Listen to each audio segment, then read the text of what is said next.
मेरा सवाल ये है कि ये भाई ने बोला देश में इतने एम्स खुले, अब मुझे एक भी ऐसे आदमी का नाम बता दे, यही बता दे अपने गांव राम से जिसका उस एम्स में एडमिशन हुआ है, वो पढ़ के डॉक्टर बना हो। अब आपके सवाल पे पहले बात सुनो लो। आपने कहा इतना बड़ा इंफ्रास्ट्रक्चर खड़ा हो गया, आपको सारे आंकड़े याद है, आप ये बता दो पश्चिमी उत्तर प्रदेश ले लो, हरियाणा ले लो, पंजाब ले लो, एक सिंगल मील अगर मोदी गवर्नमेंट ने खोला, देखो वोट तो मैंने भी मोदी को दिया है, ठीक है, और एक अकेले आदमी से काम नहीं चलता, वो बंदा आप साफ है, आप हर किसी की गारंटी नहीं ले सकते, लेकिन आप मुझे बताओ कि एक सिंगल मील खुला हो तो बता दो किसानों के लिए, उसके बाद ये इतनी अच्छी अच्छी रोडें दर्द निकल जाएगा सारा, एक बार सुन लीजिए।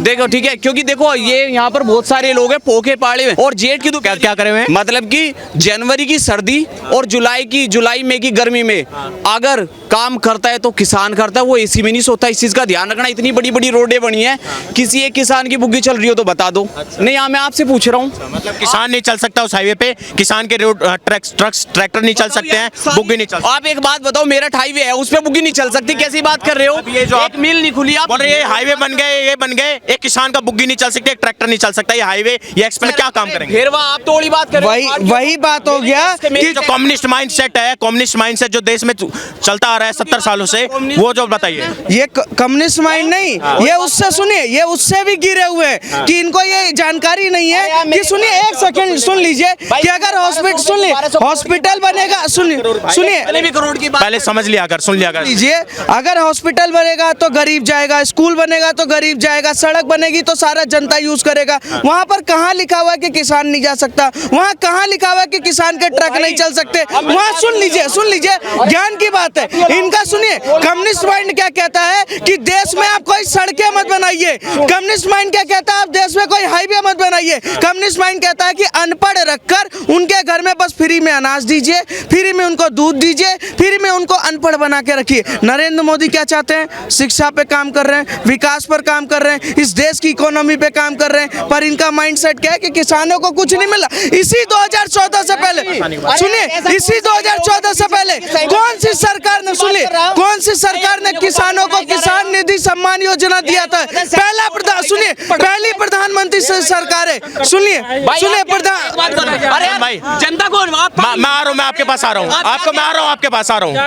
अरे रुक जा भाई, आ रहा हूँ। अरे मोदी की, अरे रुक जा भाई, ठीक है वो, अरे उसकी हाँ ठीक है, वो बंदा, आपने सड़क की बात करी। दर्द इतना है कि चिल्लाए जा रहे, फिर भी मोदी आएगा। और सुनिए, एक व्यक्ति कह रहा है, यहाँ खड़े होकर कह रहा है कि ये करता क्या है। देखिए, मैं कंपनी का नाम नहीं बताऊंगा, पर मैं कॉर्पोरेट जॉब में 4,70,000 रुपए की पैकेज के साथ काम कर रहा हूँ। नाम बताइए पहले अपना। सलीम खान। कहाँ से आते हैं? जम्मू कश्मीर बारामूला से। देखो, एम्स अस्पताल बने हुए हैं, जम्मू में एक, कश्मीर में एक। मोदी जी ने क्या करवाया कश्मीर में, ये बताइए। 10 साल जो 70 सालों में नहीं हुआ, वो पिछले 10 सालों में हो रहा है। मोदी जी ने करा, 70 साल कांग्रेस नहीं कर पाए, वो 10 सालों में, वो 9 सालों में हो गया। 9 सालों में मोदी जी ने क्या क्या बताया, कुछ बताइए आप। एम्स मतलब एजुकेशन आज अच्छा चल रहा है। हड़ताल खत्म, हाँ, हड़ताल खत्म होगी, और क्या है? डल गया जवाब। कश्मीर में कितना काम हुआ? अगर पश्चिम उत्तर प्रदेश में नहीं हुआ, हरियाणा में नहीं हुआ, कश्मीर में तो हुआ। कश्मीर क्या भारत का? पश्चिम उत्तर प्रदेश में क्यों नहीं हुआ? क्या कह रहे हैं आप? नहीं हुआ है। पश्चिम उत्तर प्रदेश से लेकर पूर्वांचल आप चले जाइए, आज उत्तर प्रदेश वो उत्तर प्रदेश हो गया जहां पर गुंडा राज खत्म हुआ है, जहां माफिया सारे खत्म है। सबसे सुनिए, उत्तर प्रदेश इकोनॉमी में भारत के जीडीपी में दूसरा स्थान देता है। 33 लाख करोड़ से ज्यादा का इन्वेस्टमेंट उत्तर प्रदेश ने किया है। सबसे ज्यादा हाईवे और सड़कें अगर कोई बना रहा है इस समय तो उत्तर प्रदेश बना रहा है। ठीक है, कश्मीरी भाई का जवाब मिल गया आपको। अब मैं बताऊंगा, जो गुंडा राज की ये बात कर रहे हैं ना, योगी जी ने गुंडा राज खत्म किया, मैं मानता हूँ, लेकिन अब गुंडा राज की बात नहीं। अब जब पढ़ा लिखा आदमी होगा ना तो एक सिविलाइज सोसाइटी बनेगी, और सिविलाइज सोसाइटी में लॉ एंड ऑर्डर मेंटेन होते हैं। अनपढ़ों के बीच में तो लठ बजेंगे, आंख के बदले आंख थोड़ी होती है।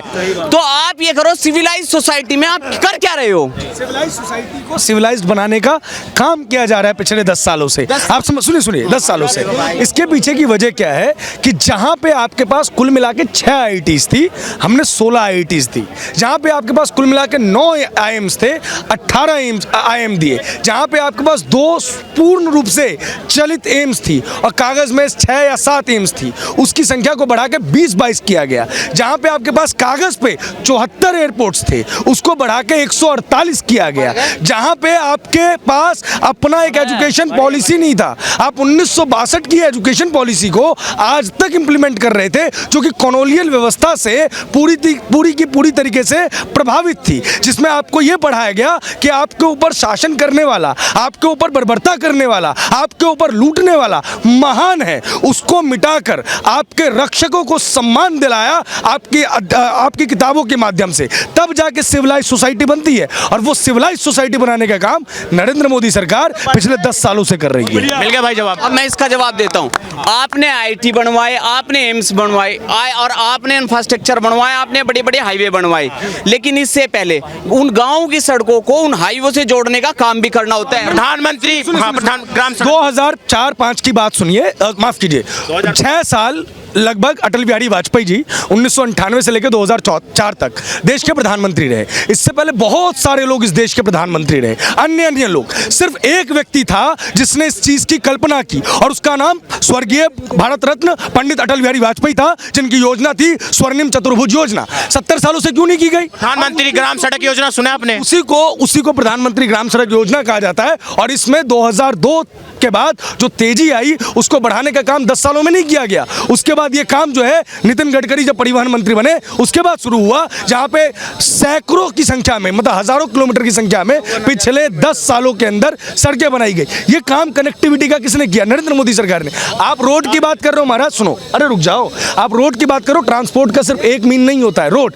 आप हजारों सालों से एक ट्रेन में बैठते थे, जिस ट्रेन की टाइमिंग का कुछ अता पता नहीं, आपके पास एक लग्जूरियस ट्रेन नहीं थी। राजधानी में जाना ना लोगों का स्टेटस सिंबल होता था। आज ये जो भूजा बेच रहे लोग होते हैं ना, जिनकी 15,000 तनख्वाह होती है, वो भी राजधानी का टिकट जो है ना अफोर्ड करते हैं और उसमें बैठते हैं हक से कि ये मेरा देश है। वरना राजधानी को स्टेटस सिंबल बना दिया गया था। आप राजधानी के अंदर नॉर्मल नहीं बैठ सकते थे। आज राजधानी को अपग्रेड करके हम वंदे भारत पे आए। आम जनों के लिए हमने अमृत भारत ट्रेन भी तैयार की। उसके बाद आप समझिए, आपका आज वाटर रेल चल रहा है, आपके मोनो रेल्स की सुविधाएं शुरू हो रही हैं, आपके अन्य उस मोनो रेल में अगर गांव का आदमी बैठता तो बता दो। मोनो रेल शुरू, एक मिनट, आप मेरी बात सुनो। आप एक, अरे ये तो नहीं, अरे ये तो ऐसा हो गया कि MBBS डॉक्टर की अगर फीस ज्यादा होगी तो गांव का आदमी उससे इलाज नहीं है। ये क्या मतलब हो गया? अगर सुविधाएं हैं, सुनिए, सुविधाएं हैं तो आज नहीं तो कल वो व्यक्ति यूज करेगा, वो व्यक्ति यूज करेगा। सुनिए, अभी कुछ दिनों पहले ना एक मेट्रो का वीडियो वायरल हुआ था। मेट्रो में हमारे गांव के ही कोई किसान देवता होंगे, सुनिए, बुजुर्ग से थे, मेट्रो में बीड़ी जलाई और बीड़ी सुलगाते हुए निकल गए। ये बताता है कि देश के बड़े, सुनिए, देश के बड़े बड़े संसाधनों पे भी ना आज देश का आम नागरिक अपना हक समझता है। वरना इसी मेट्रो में, अरे यार वही, अरे गलत बात नहीं, तुम रुक जाओ यार। ये स्टेटस सिंबल नहीं हुआ, ये अपनापन हुआ कि देश की संसद में जाना है ना, तो आज लोगों के अंदर कॉन्फिडेंस है कि मैं जा सकता हूं।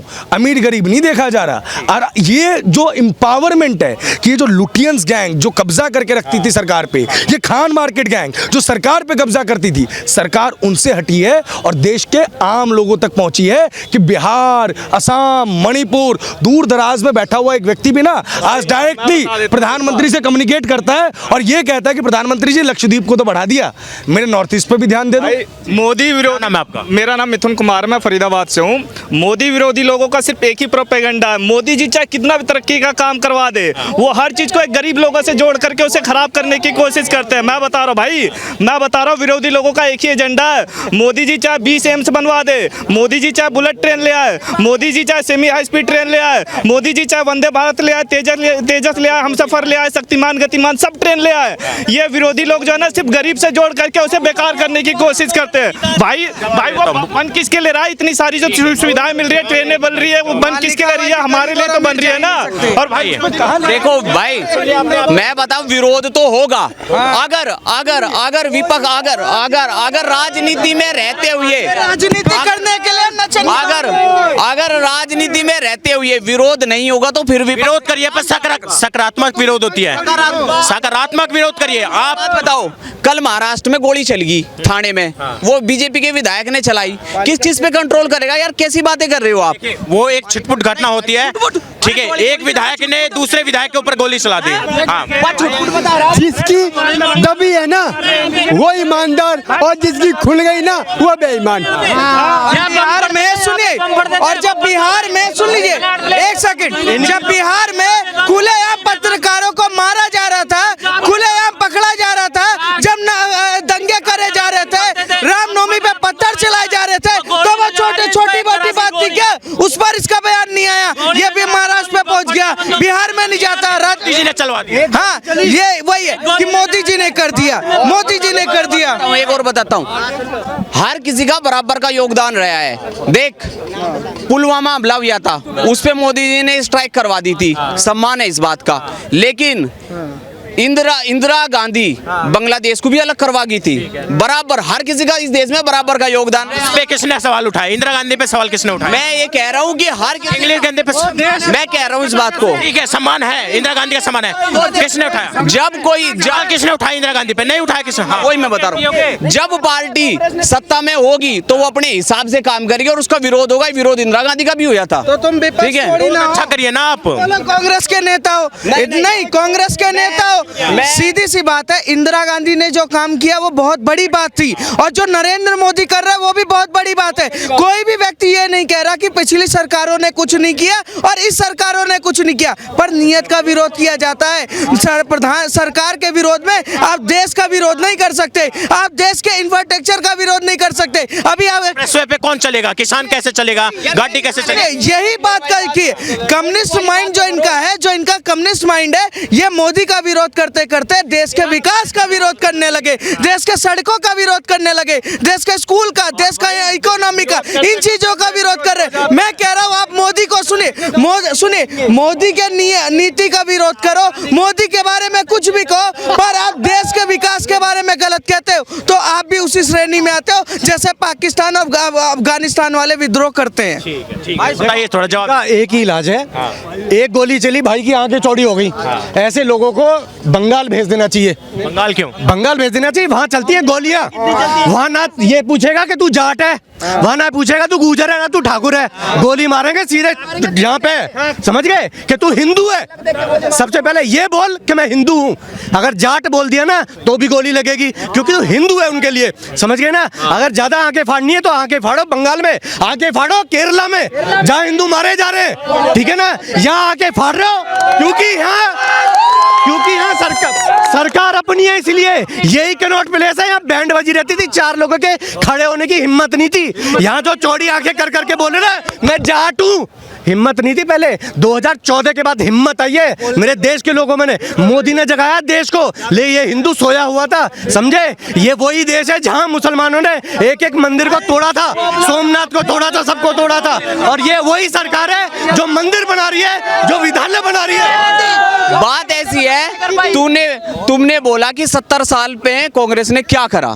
तुम्हारे सवाल थे ना ये, आपने कहा कि 70 साल की तुम बात। ये सवाल पूछा था कि उस भाई ने बोला कि अगर 70 अगर हाँ मैं आ रहा हूँ उस भाई ने बोला कि मोदी जी अगर टॉयलेट की बात करें, मोदी जी शौचालय की बात कर रहे हैं तो कितनी शर्म की बात है।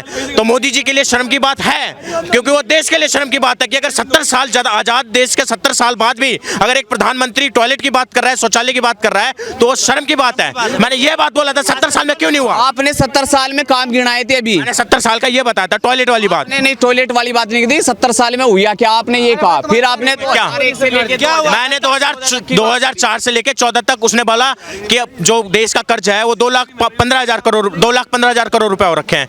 मैंने पूछ लिया 2004 से लेके 14 तक कितना इंफ्रास्ट्रक्चर पे खर्च हुआ है, और एक किसानों की इनकम कितनी बड़ी है। किसानों के इनकम कितनी बता दीजिए। सुनिए डाटा दे दीजिए। मैं बता देता हूँ, इसी भारत में 2014 से पहले किसानों को किसी भी तरह का सम्मान निधि नहीं मिलता था। ये हमारे प्रधानमंत्री आते हैं कि सम्मान निधि देते हैं, ठीक है। 2014 से पहले 2.5 लाख करोड़ का जो वो होता था इनकम, ये किसानों का होता था। नरेंद्र मोदी के आने के बाद 7.5 लाख करोड़ के आसपास पहुंचा है। ये नरेंद्र मोदी की सरकार है। ऐसी सरकार है जहां पर आपके पास खाने के लिए अनाज नहीं होता था, ये ये 3 सालों से नरेंद्र मोदी 80 करोड़ जनता तक राशन पहुंचा रहे हैं और डायरेक्ट किसान से खरीद के पहुंचा रहे हैं। वो पैसा किसानों तक जा रहा है। ये चीज है नरेंद्र मोदी का जो विजन है ना, वो डायरेक्ट है कि अगर किसी को फायदा हो तो वो किसानों को भी होना चाहिए और देश की जनता को भी होना चाहिए। ये नरेंद्र मोदी का विजन है। और किसानों के लिए मैं बता दूं, वही सरकार थी कि जब ट्रैक्टर खेतों में फसल जल जाता था या किसी तरीके से आपदा आ जाती थी तो उसमें जो बीमा होता था वो फसल पे 30% कवर करते थे। नरेंद्र मोदी की सरकार आने के बाद 85% का कवरेज नरेंद्र मोदी ने प्रधानमंत्री फसल बीमा में दिया। ये हमारी सरकार ने किया है। मिला मुझे एक और जवाब मिलेगा। एक बात बताओ, सुनो, मैं कह रहा हूँ चलो कुछ नहीं किया। कानून आए थे, क्यों रोड पे बैठ गए? कानून आए थे ये निधि बढ़ाने के लिए, कानून आए थे किसानों की सोच के लिए, किसानों को आगे बढ़ाने के लिए। क्यों सड़क पे बैठ गए? सड़क पे बैठने का काम है क्या तुम्हारा? कानून आए थे, आने देते, देखते कि कानून सही है या गलत, फिर बोलते कि सरकार कुछ नहीं कर रही है। कानून लाएगी सरकार। ऐसे लोग सड़कों पे बैठ जाते हैं सरकार के खिलाफ, फिर कहते हैं सरकार कुछ नहीं करती। सरकार करती है तो सरकार के खिलाफ जाएंगे। अभी सीए आने वाला है, आंखें चौड़ी मत करना, सरकार के साथ खड़े होना, तब देखूंगा। आप भैया कश्मीर बारामूला से आते हैं, बहुत लोग अपनी राय रखते हैं, कश्मीर वालों की भी राय सुनना जरूरी है क्योंकि अभिनंग है कश्मीर और उनकी भी राय सुनना। आप बताइए, जो बार बार सवाल उठा रहे हैं विकास के ऊपर मोदी, मुझे ये बात बताओ, पिछले 9 सालों में आपको अमेरिका या ऑस्ट्रेलिया इज्जत नहीं करता था। अब देखो, अब अमेरिकन हो चाहे कोई भी ये हो, वो बोलते हैं आई एम इंडियन। ये क्यों बोल रहे हैं? ये मोदी जी, जब मोदी जी हैं, पाकिस्तान वाले भी बोल देते हैं कि मैं इंडिया से हूँ निकलने के लिए। हाँ, वही तो मैं बता रहा हूँ। मेरे भाई ने उससे कोई मतलब नहीं। ये कहते हैं हमारी जेब में पैसे ही नहीं, मैं अमेरिका जाते ही नहीं, हमें क्या मतलब है? और ऑस्ट्रेलिया का प्रधानमंत्री, ऑस्ट्रेलिया का, इनका काम है कमी निकालना, इनका काम है कमी निकालना, आलोचना करना।